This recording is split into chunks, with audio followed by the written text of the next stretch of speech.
For 3 generations, the Packer family has been right up there with Australia's most aggressive business operators. Now the family is flexing its muscles again, with James Packer taking an audacious stake in rival casino operator Echo Entertainment, the operators of Star in Sydney. That raises the question, is this the start of a push to take over Echo? Andrew Robertson reports. James Packer's Crown Casino Group already owns casinos in Melbourne, Perth and overseas. But the Packers are from Sydney and they've long held the dream of a casino in their hometown. The Packers bid for the Sydney casino licence back in 1992-93. They lost out. They then ran a public campaign against the Showboat Consortium and Leighton Holdings.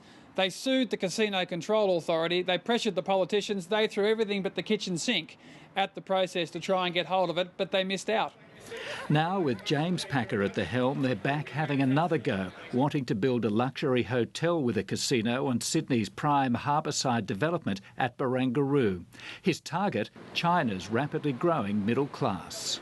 What we'd love to do is be allowed to be involved in creating a facility that I think would be fantastic for Sydney-siders, but fantastic as well in terms of attracting a bunch of affluent Chinese, Asians to come to Sydney who may well not come if they don't have a facility like this.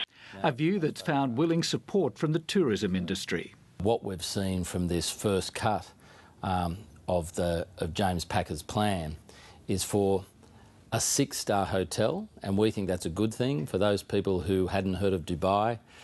There is a major hotel over the water that is on the front cover of all sorts of luxury tourism magazines, so that's a good thing. The Packer strategy is two-pronged. The first part is an assault on the share register of Echo Entertainment, which owns Sydney's existing casino, Star. The Packers have 10% already and are aiming to nearly double that.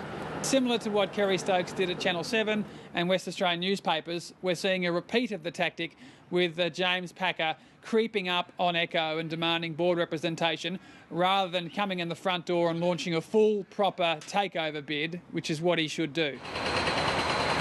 James Packer wants to put gaming tables in the new hotel at Barangaroo under the Echo gaming licence.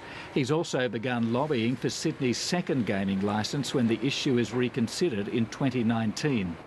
Kieran Kelly was a key player in raising the finance for the Reef Casino in Cairns. I'm not convinced that longer term gambling here in Australia for the high rollers, because the competition from places like Singapore and Macau is necessarily viable on a very long-term basis. And Kieran Kelly says as well as competition, there's a very high cost base. Whatever the business case for James Packer's plans to build his casino on this site at Barangaroo here behind me, there's also a social side as well. And that, according to Kieran Kelly, will be another substantial hurdle to overcome.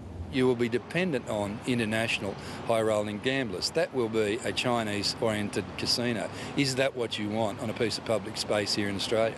But with gambling such a hot political issue in Australia at the moment, a lot of water will be flowing under the Harbour Bridge before a second casino in Sydney is built.